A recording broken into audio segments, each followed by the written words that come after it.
terra. A Trindade versus Adventismo, certo? Foi onde paramos na parte 1. E estamos olhando para estes 7 pilares e já examinamos 3 deles. E o que basicamente vimos é que a Trindade é incompatível com os 10 mandamentos, com o dono dos 10 mandamentos e, obviamente, claro, com o sábado. E, portanto, o que o sábado significa. E passamos um tempo estudando o estado dos mortos, particularmente como isso se relaciona com a morte de Cristo. Então, queremos continuar o nosso estudo olhando para os outros 4 que temos nesta noite. E o seguinte, é claro, são as 3 mensagens angélicas. As 3 mensagens angélicas, sabemos, estão registradas em Apocalipse 14, começando no verso 6 em seguida. O verso 7 especifica a primeira mensagem angélica. E diz, dizendo com grande voz, temei a Deus e dai glória a Ele, porque é chegada a hora do seu juízo, e adorai aquele que fez o céu, a terra e o mar e as fontes das águas. Estamos todos familiarizados com isso. Se alguém nos perguntar qual é a nossa missão, provavelmente a maioria dos adventistas irá para as 3 mensagens angélicas e dirá, esta é a mensagem que temos que dar ao mundo. A fim de dar a mensagem, você primeiro precisa entendê-la corretamente, certo? Isso é um pré-requisito bastante óbvio. De quem está falando a mensagem? Está falando sobre alguém. Ele, um indivíduo, não muitos. Obviamente porque é dito ele, o seu julgamento, aquele que fez o céu e a terra. Ele é o Criador. E acho que já estudamos um pouco das provas sobre quem esse Criador é. Vimos que todas as coisas foram feitas, ou Deus fez todas as coisas por meio de seu Filho Jesus Cristo, ou pelo seu Filho Jesus Cristo. Então esta mensagem está se referindo a quem? Não é outro senão o Pai. Ele é aquele que deve ser adorado corretamente. E é por causa da falsa adoração e da confusão que veio até mesmo entre o mundo cristão que Deus enviou estas 3 mensagens angélicas e elas têm a ver com adoração. Este é o âmago, o coração das 3 mensagens angélicas. O primeiro anjo fala sobre adoração e o que o segundo anjo diz? Babilônia está caída, certo? E então o terceiro anjo fala sobre a adoração da besta e da sua imagem e o que acontecerá se você receber a marca. Então é tudo sobre adoração. Quem iremos adorar? Um ou outro? Então é um assunto muito sério conhecer e entender quem é que adoramos. Vimos o que Jesus disse sobre adoração quando estávamos falando um pouco sobre os mandamentos também. O Criador dos céus e da terra é o Pai, um Deus, uma pessoa. E eu quero sempre enfatizar pessoa, porque muitas pessoas quando dizem um Deus, eles podem concordar com isso, mas na mente deles dizem que há 3 pessoas neste um Deus. Então, um Deus, uma pessoa, isto é o que esta mensagem está se referindo, apenas para estar claro. Aqui estão alguns textos que ajudam a confirmar isso. Atos 4:24. Isto é os discípulos orando. Ao ouvirem isto, levantaram unanimemente a voz a Deus e disseram, Senhor, Tu que fizeste o céu, a terra, o mar e tudo o que neles há. Eles estão orando. Para quem eles estão orando? Para o Pai. Como Jesus lhes disse, certo? Note o que o verso 27 diz. Porque verdadeiramente se ajuntaram nesta cidade contra o teu santo filho Jesus, ao qual ungiste não só Herodes, mas também Pôncio Pilatos com os gentios e os povos de Israel. Então eles estão orando para o Pai e reconhecem, compreendem que Ele é o Criador do céu, que Ele é o Criador do céu e da terra, do mar e tudo o que nele há. E o que te recorda esse palavreado? O mandamento do sábado, certo? Então foi isso que os apóstolos entenderam. Foi Deus, o Pai. E claro que eles estão dizendo que haviam se rebelado contra o seu Filho Jesus. Isso apenas nos confirma sobre quem eles estão falando. Eles compreenderam que o Deus de Israel, o Deus da Bíblia, o Deus de Abraão, Isaac e Jacó, o Deus dos 10 mandamentos, não é outro senão Deus, o Pai, uma pessoa individual.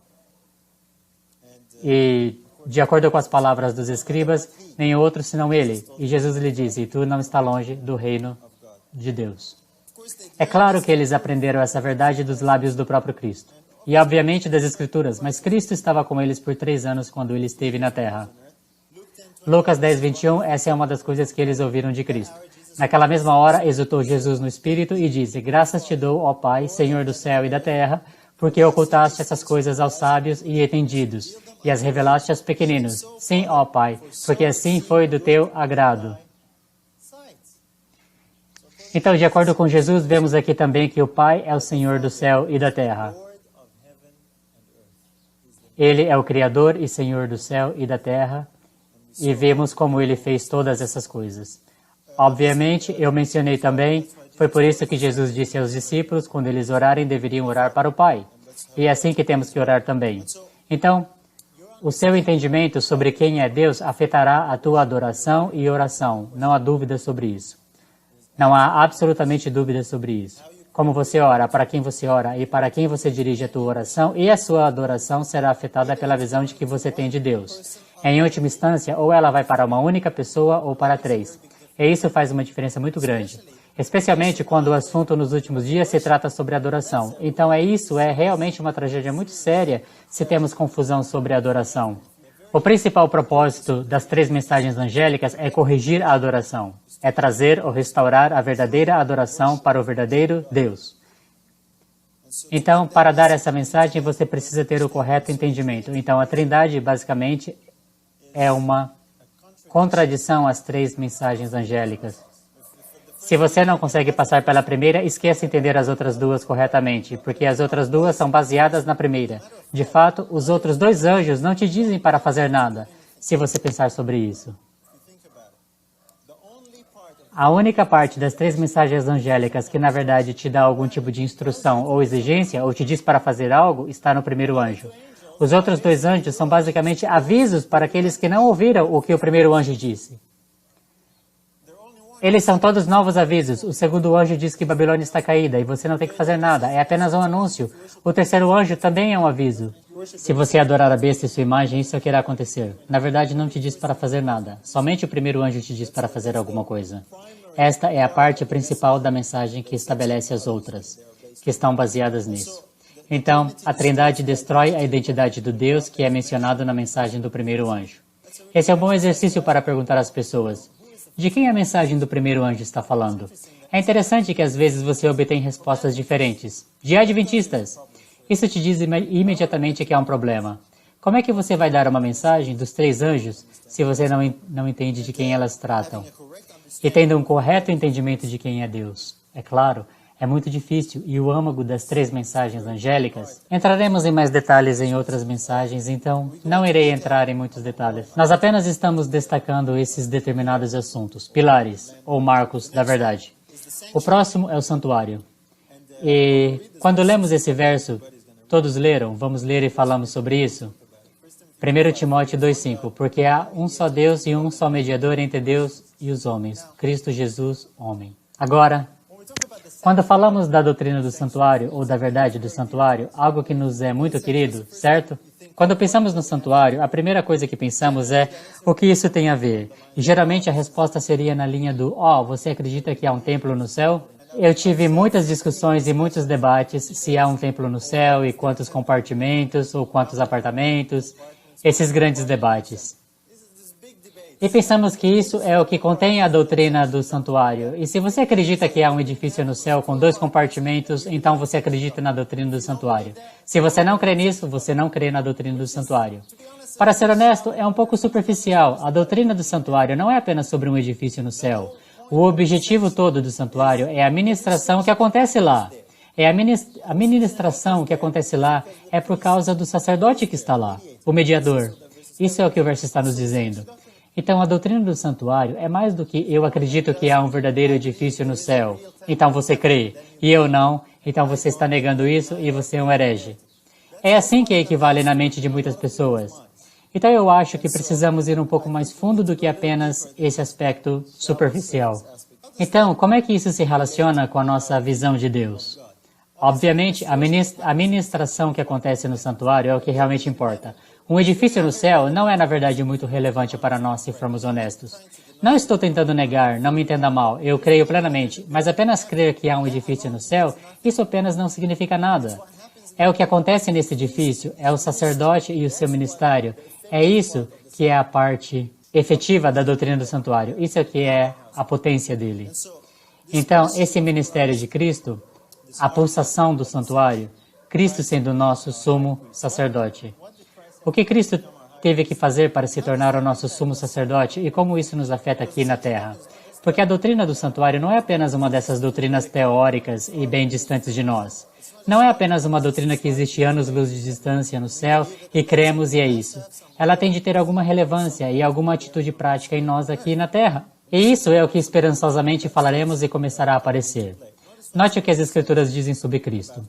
Hebreus 2, 16, 18.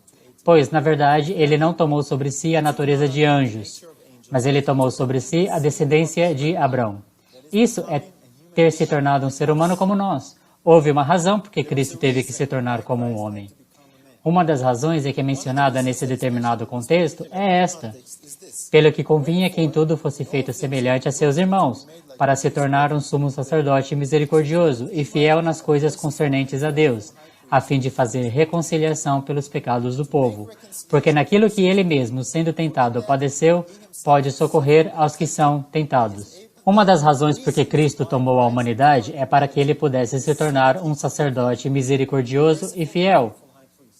A sua humanidade é o que, na verdade, qualifica para se tornar o nosso sumo sacerdote. É por isso que ele não poderia ser o nosso sumo sacerdote antes de ter tomado a humanidade. E por longos 4.000 anos no céu, esse templo, o santuário no céu, não tinha um sacerdote representando a humanidade, porque Cristo não era ainda um homem.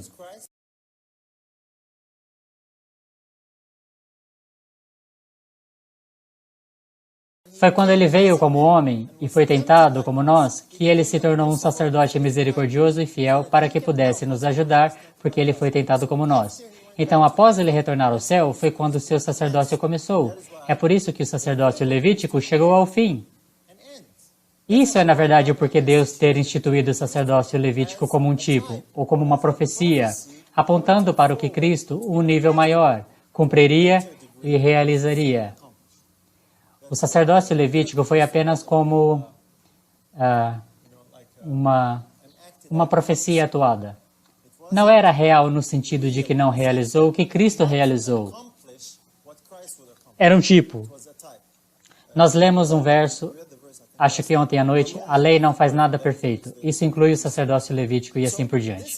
Então, isso é necessário, um componente muito importante e para a ministração de Cristo no santuário celestial. Ele tinha que ser um ser humano para poder nos representar e ser o nosso sumo sacerdote. Então, isso é o que ele está fazendo agora. Então, crer nisso, o que a maioria das pessoas geralmente crê, é bom, bem e importante, a ministração de Cristo. Mas aqui está a pergunta seguinte. Cristo praticou alguma ministração aqui na Terra? Porque ele é o ministro no santuário no céu. Porque, como eu disse, a nossa crença no santuário não é apenas uma crença anos-luz de distância. Lá em cima, o santuário, sim, Cristo está lá em cima. Mas e sobre aqui? O nosso sumo sacerdote teve uma obra de mediação, como o seu ministério de sumo sacerdote aqui na terra? E para responder isso, temos de entender o que a Bíblia nos diz sobre o templo de Deus ou o santuário.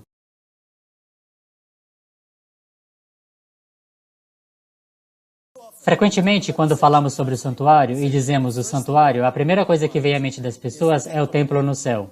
Mas esse não é o único santuário que há. 1 Coríntios 3,16. Não sabeis vós que sois templo de Deus e que o Espírito de Deus habita em vós? Conhecemos esses versos, certo? Qual é a outra palavra para templo? Santuário. Essa é uma justa troca de palavras? É a mesma coisa. Então Deus tem um santuário não apenas no céu, mas onde? Na terra. Nós somos o seu templo. Oh, sim, todos nós sabemos disso. Vocês pensam, eu sabia disso.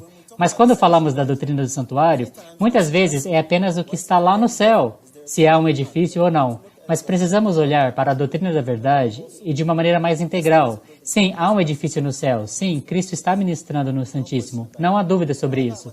Mas e sobre o que acontece aqui na terra? Porque é aqui que todos nós estamos. Não estamos lá em cima. E o benefício do ministério de Cristo não é apenas teórico, onde ele faz algo muito distante de nós.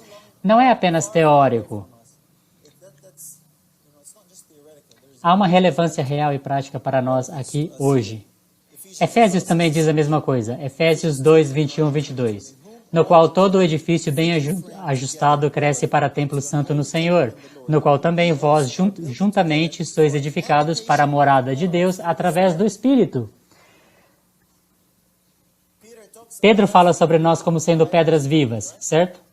pedras vivas nesse templo, nesse santuário. Então Deus tem não apenas um templo no céu, mas um templo, um santuário aqui na terra, onde Ele deseja habitar. Aqui está uma pergunta. Quem é o ministro desse santuário na terra?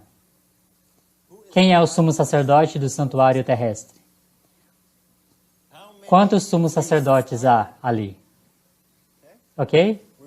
Lemos o verso anteriormente. Há um Deus e um mediador entre Deus e o homem, Cristo Jesus. Ele não é apenas o nosso mediador no santuário celestial. Se você realmente quer crer na verdade do santuário, é uma verdade integral. O mesmo sacerdote tem de estar ministrando em qualquer que seja o templo, ou templos que há. E vemos que o templo na terra é o seu povo. Eu acho que todos nós sabemos que a doutrina da Trindade ensina que Cristo está no céu. Na verdade, algumas pessoas acreditam que pode estar apenas no céu. E Ele está limitado dessa maneira. Então, na terra, nós temos outra pessoa que está auxiliando Cristo, que as pessoas chamam de Deus Espírito Santo. E é Ele que está entre essas pessoas ou vivendo nessas pessoas. Esse é um problema muito sério, sabem? Porque o Espírito Santo não está qualificado para ser um sacerdote. Porque o Espírito Santo nunca tomou a humanidade. Ele não foi tentado como somos, não foi tocado pelos sentimentos das nossas fraquezas e, portanto, baseado no verso em Hebreus, Ele não é capaz de nos socorrer quando somos tentados. E isso é o que mais precisamos. Que bem que há, se o meu sumo sacerdote, que tomou a humanidade, me deixou, foi para o céu e me enviou outra pessoa. Certo? Então, quando olhamos para a doutrina do santuário que cremos, é muito mais do que apenas um edifício. Certo? É, na verdade, muito prático. Quem é o seu sumo sacerdote? Quem está ministrando no santuário na terra? Pode ser somente o mesmo sacerdote. Somente um sacerdote é qualificado para fazer isso, que é Cristo. Então, Cristo está fazendo uma obra dual, ou está fazendo uma obra em duas frentes. Ele está ministrando no santuário acima, no céu, na carne, na sua humanidade, e ainda está ministrando nesse templo na terra pelo seu Espírito, que é a sua própria vida, a sua própria presença e não outra pessoa. E é assim que se liga os dois, nós e Deus juntos, um mediador. Nós não temos dois mediadores, apenas um. Ao falarmos sobre isso, alguém diria, espera um pouco, irmão, Romanos 8 fala diferente. Algumas pessoas usam Romanos 8 para, na verdade, dizer que temos um mediador diferente na Terra. Vamos ler. Essa é uma passagem, eu acho, você deve ter ouvido isso, mas é muito relevante nesse contexto. Romanos 8, 26 e 27. Do mesmo modo, também o Espírito nos ajuda na fraqueza, porque não sabemos o que havemos de pedir como convém, mas o Espírito mesmo intercede por nós com gemidos inexprimíveis. E aquele que esquadrinha os corações sabe qual é a mente do Espírito, que ele, segundo a vontade de Deus, intercede pelos santos. As pessoas dizem, viu aqui? Está o Espírito fazendo intercessão. Enquanto Cristo faz intercessão no céu, então temos dois intercessores. Isso é o que algumas pessoas, na verdade, ensinam. Nós temos dois intercessores? Isso soa muito, muito errado.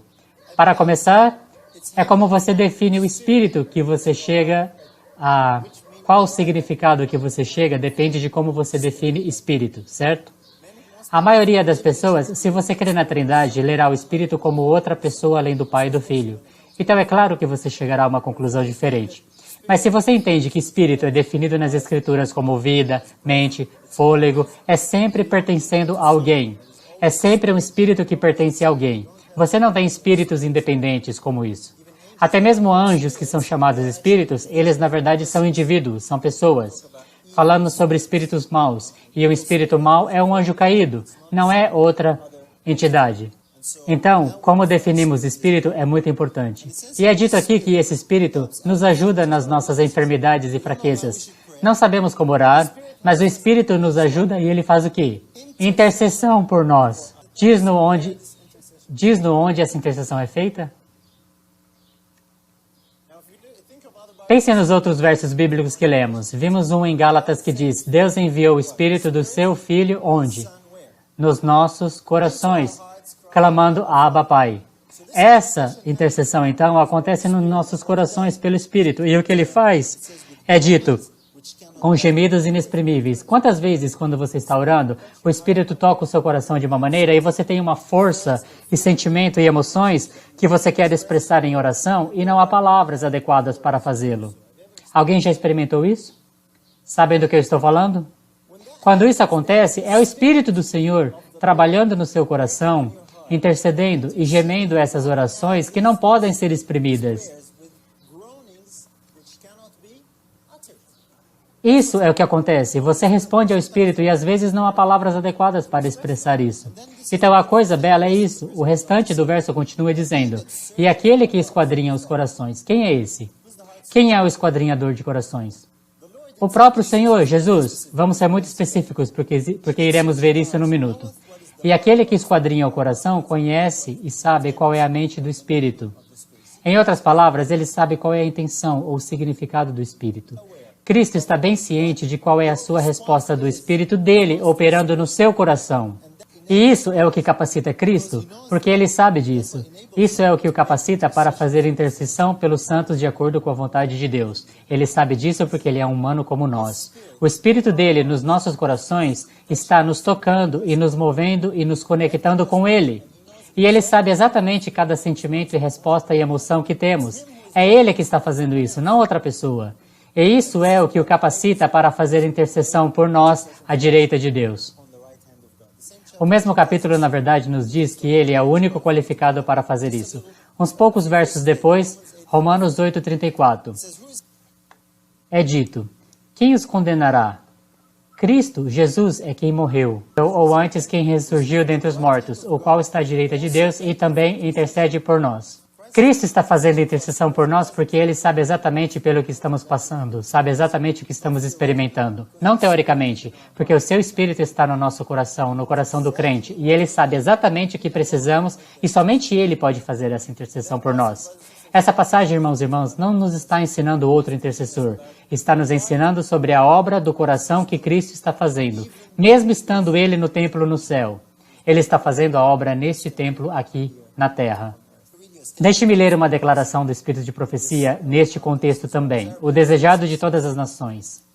Enquanto Cristo ministra no santuário em cima, continua a ser, por meio do seu Espírito, o ministro da igreja na terra. Então, se faça uma pergunta. Quantos ministros há ali, de acordo com essa declaração até agora? Somente um, não dois. E continua. Ausente de nossos olhos, cumpre-se, entretanto, a promessa que nos deu ao partir. Eis que estou convosco todos os dias até a consumação dos séculos. Conquanto delegue seu poder a ministros inferiores, sua vitalizante presença continua ainda em sua igreja. O que é a sua presença vitalizante? O seu Espírito, com seu povo. Ele é o ministro da igreja na terra, do templo na terra. Não temos múltiplos sacerdotes. Então, portanto, a outra declaração antes de continuarmos. Deixe-me ler essa outra declaração porque comenta sobre Romanos 8. Só temos um meio de acesso a Deus. Nossas orações só podem chegar até Ele através de um nome, o do Senhor Jesus, nosso advogado. Seu Espírito tem de inspirar nossas petições. Nenhum fogo estranho deveria ser usado nos incensários que eram movidos perante Deus no santuário. Assim, o Senhor mesmo tem de acender em nosso coração o desejo ardente, para que nossas orações possam ser aceitas por Ele. O Espírito Santo no íntimo precisa fazer intercessões por nós, com gemidos inexprimíveis. Não é claro? É o próprio Senhor que faz isso, o seu Espírito interiormente. É Ele mesmo em pessoa, fisicamente no céu, e Ele faz essa conexão. Então, se você crê na doutrina da Trindade, colocando de maneira simples, você não crê na doutrina bíblica do santuário. Os dois são totalmente incompatíveis. Porque a doutrina da Trindade te dá outra pessoa, outro intercessor além de Cristo. Se Cristo não é o sumo sacerdote de todos os templos, então você não acredita realmente na doutrina bíblica do santuário. Não importa quantos edifícios você acredite que há no céu. Se o seu sumo sacerdote no templo terrestre é diferente do sumo sacerdote que unicamente é qualificado para fazer essa obra, então você tem um problema muito grave. Estão comigo? É incrível que o diabo tenha manejado para inserir essa falsa noção sobre Deus e confundir cada uma das distintas verdades do Adventismo, simplesmente removendo a sua eficácia. E achamos que cremos, mas há todos esses problemas que existem. É por isso que estamos olhando um pouco para isso aqui.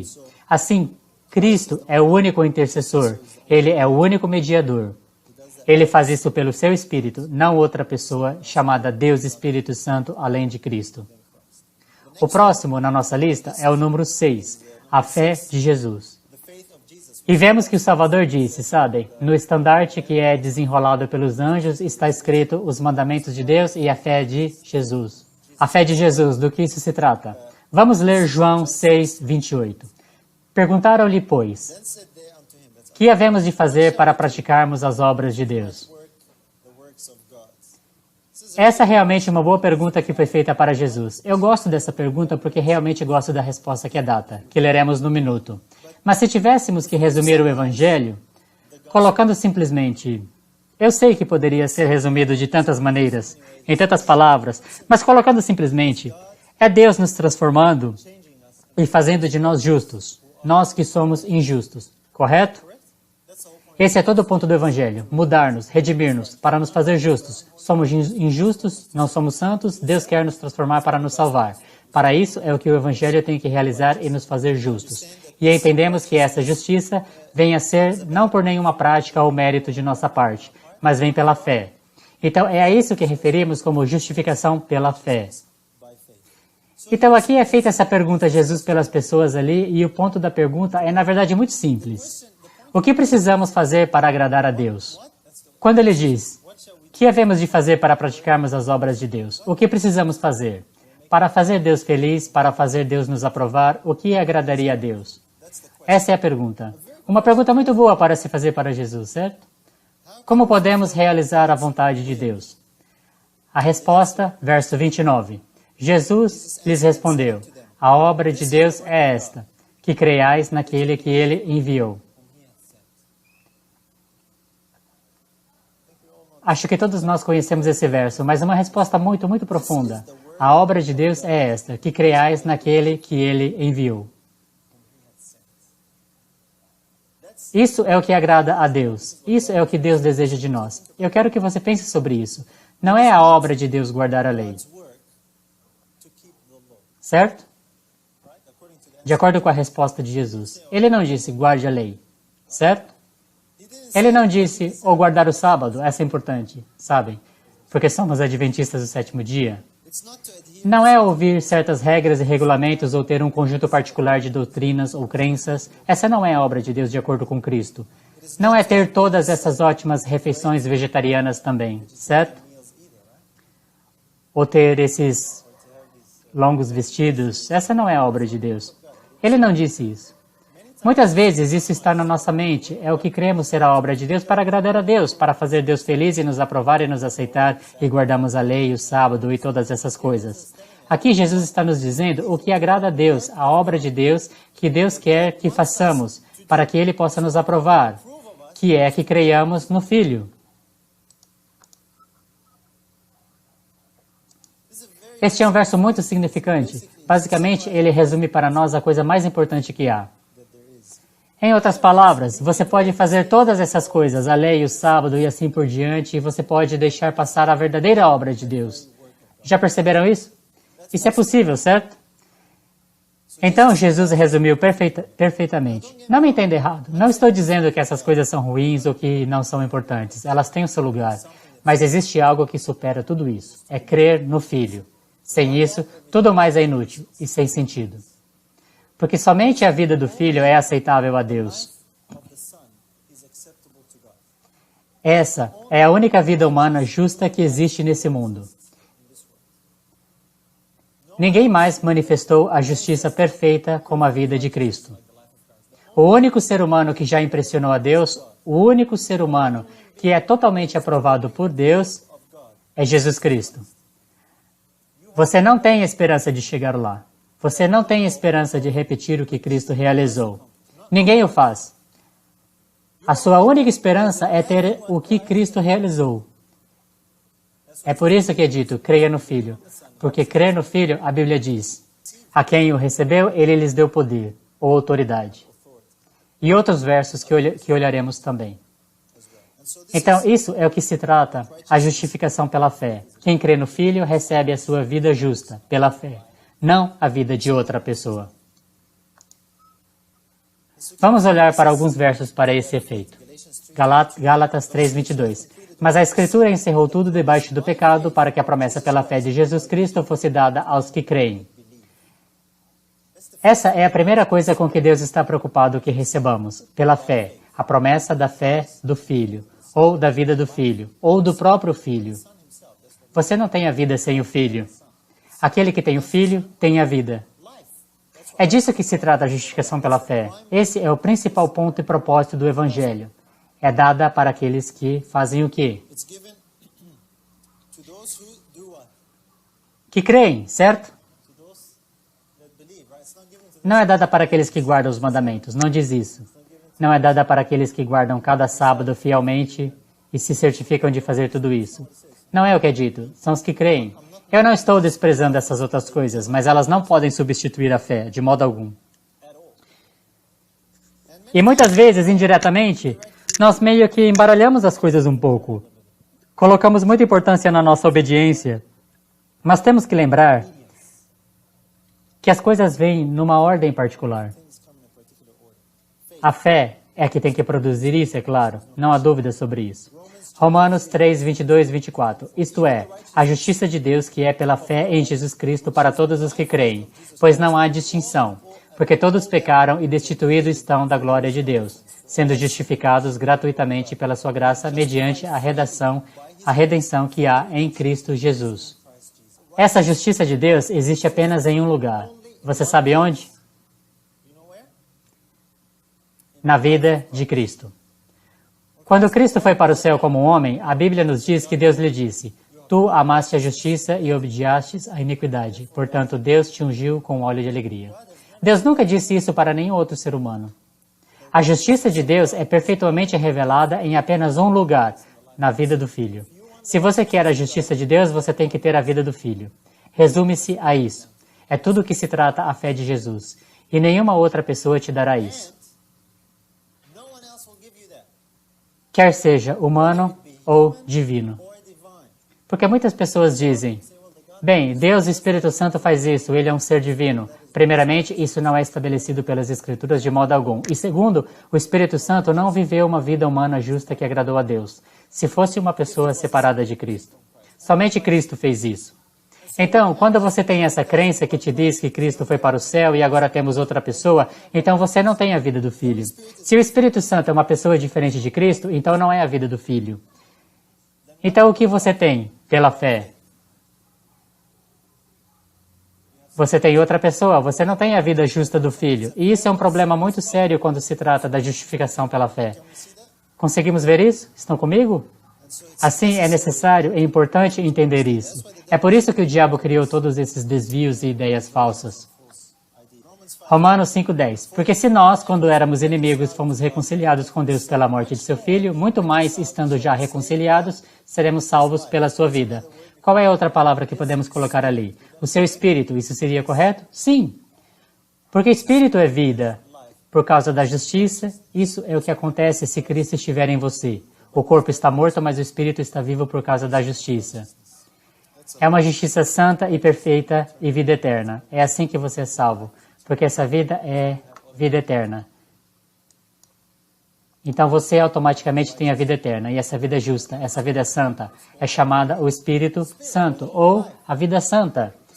Estamos tão acostumados a pensar de certa maneira que imediatamente pensamos que é outra pessoa. Santo simplesmente descreve a você que tipo de espírito é. Seria como espírito impuro ou um espírito mau. Esse é o ponto do Evangelho. Colossenses 1, 27. A quem Deus quis fazer conhecer quais são as riquezas da glória deste mistério entre os gentios, que é Cristo em vós, a esperança de glória. Cremos realmente nisso? Não é Cristo em você, mas se você olhar bem de perto, não é realmente Cristo em você, ele enviou outra pessoa para representá-lo. E isso não significa Cristo em você. Jesus disse a seus discípulos que ele enviaria o Confortador. E na mesma passagem ele disse: não vos deixarei sem conforto, eu retornarei a vós. Ele não quis dizer que enviaria alguém para representá-lo. Ele viria. Ele é esse outro Confortador. Então essa vida justa do Filho apenas pode nos tornar justos. Jesus faz isso.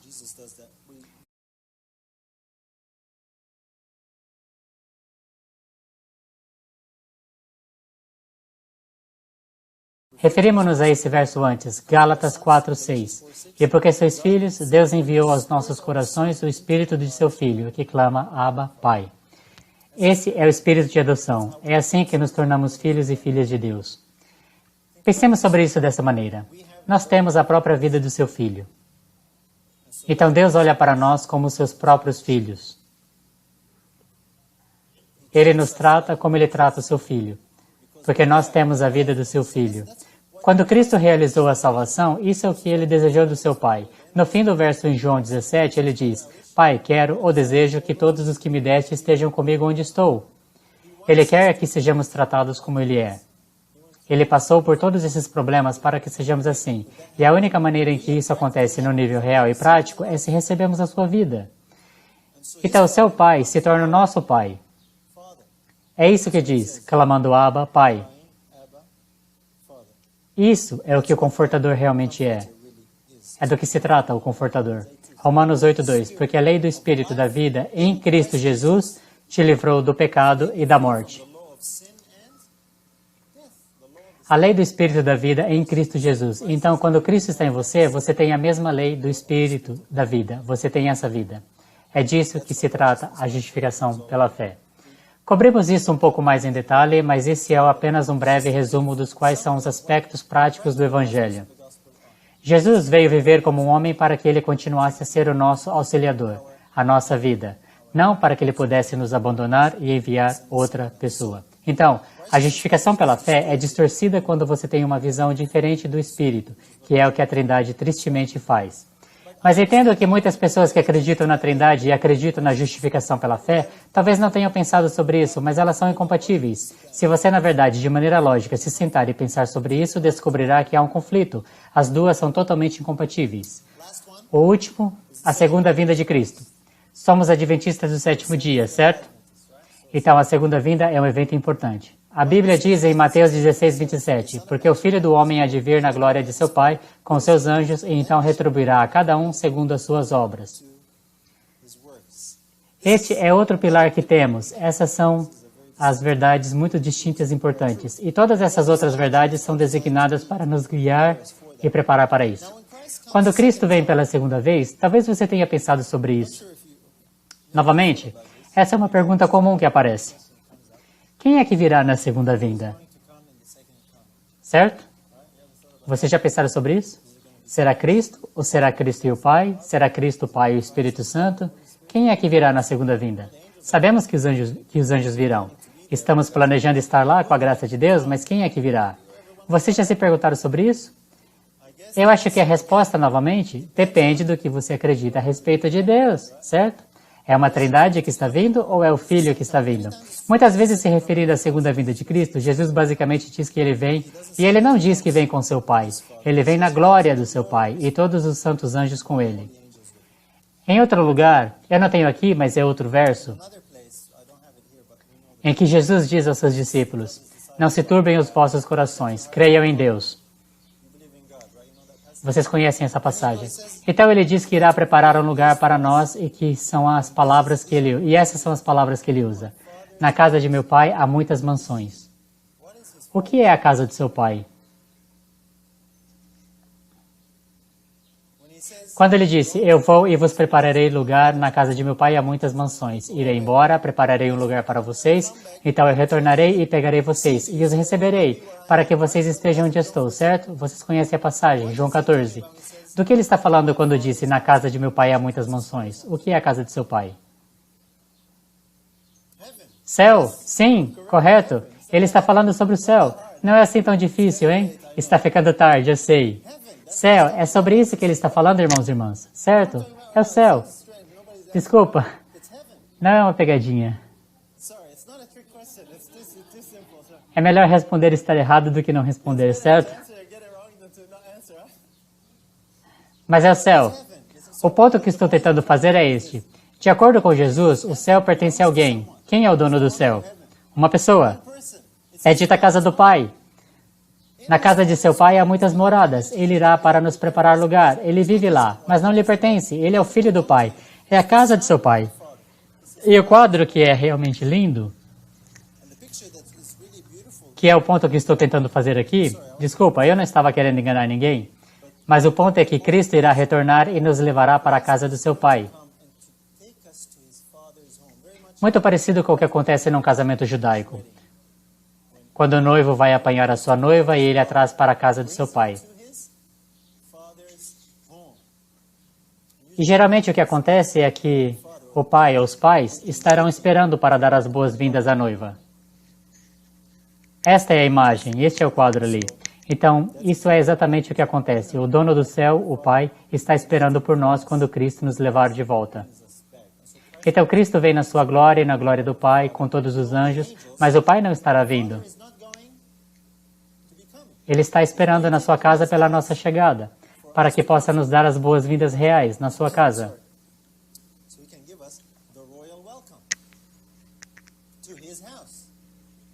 Olharemos para isso no minuto, mas antes de prosseguirmos, vamos ler Colossenses 3:4, que já foi dito algumas vezes, mas é um lindo verso. Quando Cristo, que é a nossa vida, se manifestar, então também vós vos manifestareis com Ele, em glória. Esta é a única preparação que você precisa para estar pronto para a segunda vinda. É Cristo, se Cristo é a tua vida. Se Cristo é a tua vida, quando Ele aparecer, você se manifestará com Ele em glória. Se Ele não é a tua vida, você não se manifestará com Ele em glória. Não é dito se você entende essas doutrinas, não é dito se você é um membro batizado nesta denominação em particular, não diz se você tem guardado os mandamentos durante toda a sua vida, não é dito nada assim. A única preparação que você precisa para estar pronto para a segunda vinda é ter Cristo como sendo a tua vida agora. Então, quando Ele vier, você aparecerá com Ele em glória. Isso é o que é dito, certo? E claro, quando Cristo é a tua vida agora, o que Ele vive é uma vida justa que se manifesta em nós. Então eu não estou dizendo que você seja um rebelde desobediente que pode ir fazer o que quiser, sabem? Transgredindo todos os mandamentos e estará certo. Não é o que estou tentando dizer. O componente-chave para a preparação não está em doutrina, não está em obediência, não está em tentar fazer todas essas coisas, mas ter a vida de Cristo. Se você tem a vida de Cristo, tudo é estabelecido, tudo está no seu lugar.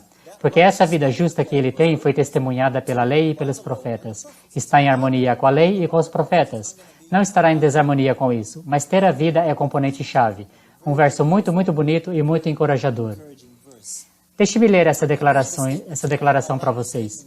Eu gosto dessa declaração porque nos dá este lindo quadro e é uma linda imagem para encerrarmos. Comentário Bíblico, volume 7. Somos salvos porque Deus ama a compra do sangue de Cristo. E não somente Ele perdoará o pecador arrependido, não somente Ele permitirá que ele entre no céu, mas Ele, o Pai de misericórdia, esperará-nos nos próprios portões dos céus para nos dar as boas-vindas, para nos dar uma entrada abundante às mansões dos bem-aventurados. Não é um lindo quadro? Aqui está Cristo vindo para nos acompanhar com todos os anjos e essa grande multidão de pessoas e anjos, todos retornando para o céu, e nos portões do céu, quem está lá esperando para nós, para nos dar as boas-vindas ao lar? O Pai. E para estar lá, você tem que ter a Cristo como sendo a tua vida. Essa é a única preparação que Cristo reconhecerá. Então Cristo é quem virá para nos levar para o lar. E tristemente, eu acho, a doutrina da Trindade distorce esse quadro, porque na verdade você não sabe quem está vindo ou indo ou quem está onde.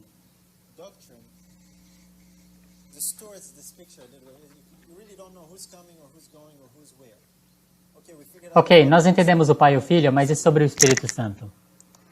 Se você tem um entendimento correto do Espírito, você não vai sequer fazer essa pergunta.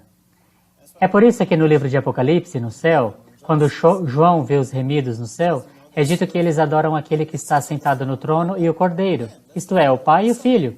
Não fala sobre o Espírito, não porque não há Espírito, mas porque o Espírito não é ninguém mais senão o Pai e o Filho. Então, é sobre isso que a segunda vinda se trata também. Então, os pilares da nossa fé que estudamos, cada um deles, descobrimos na verdade que a Trindade é totalmente incompatível com todos eles. A Trindade é a destruição da mensagem do Adventismo e da fé adventista. Vocês percebem isso? É uma declaração elevada para se fazer, mas a estou fazendo após termos estudado todos os detalhes e estudar o porquê estamos dizendo o que dizemos. É a antítese, é a total negação e destruição das distintas verdades do Adventismo. E é por isso que o diabo a trouxe para dentro da nossa igreja. E agora é uma crença fundamental. E se você falar contra ela, você é chutado para fora e chamado de herético e é despojado como membro. O que algumas pessoas igualam a se privar da sua salvação, essencialmente. Nós estamos realmente nos últimos dias, irmãos e irmãs. É assunto muitíssimo importante. Nós estudamos os 10 mandamentos, o sábado, o estado dos mortos, as 3 mensagens angélicas, o santuário celestial, a fé de Jesus e a segunda vinda de Cristo. Essas são as distintas verdades que nos apegamos. Então, realmente se resume a isso. Esses dois, a Trindade e o Adventismo, são incompatíveis. Eles são contrários um ao outro. Você pode crer na Trindade ou você pode crer na mensagem do Adventismo. Você não pode crer nos dois. E você é livre para escolher, pode acreditar num ou no outro. Mas se manter ambos, eles são incompatíveis como vimos. Deixe-me dizer algo. Nós, como povo, nunca terminaremos a obra crendo na Trindade. É impossível. Absolutamente impossível. Quando cada uma das verdades distintas que possuímos é destruída, no nível prático, como vimos, então, teremos, e falo nós como adventistas, todos os que se descrevem como adventistas, na igreja, fora da igreja, ao lado da igreja, como seja, todos nós, como aqueles que professam crer na mensagem do advento, não podemos terminar a obra com isso no nosso meio. Ou teremos que mudar, ou Deus trará a atenção das pessoas, entenderem que o problema existe, e eles removerão os falsos deuses e permanecerão na verdade sobre a qual Deus estabeleceu esse movimento. E então, Ele poderá usar pessoas assim para terminar a obra. Mas como permanece agora, temos um seríssimo problema. Talvez é por isso que ainda estamos aqui, hein? Essa é uma das melhores maneiras de se atrasar o fim da obra. Satanás tem estado muito ocupado trazendo esse pecado e vimos muito cedo antes no verso de Pedro que os homens vêm secretamente entre nós que negam o único Senhor Deus que nos tirou. Isso é o que acontece por implantar o estandarte do Deus de Roma no nosso meio. Então espero que você possa ver a interconectividade dessas diferentes verdades, como elas se ligam à nossa visão, entendimento e conceito de Deus. E tomara que na próxima vez que alguém te perguntar por que isso é importante, ou o que isso tem a ver com o fim dos tempos, ou a mensagem da verdade presente que temos, talvez você lhes possa dar algo sobre o que pensar, porque é um assunto seríssimo, irmãos e irmãs. Os dois não andam juntos de maneira nenhuma. Paramos por aqui e encerramos como uma oração.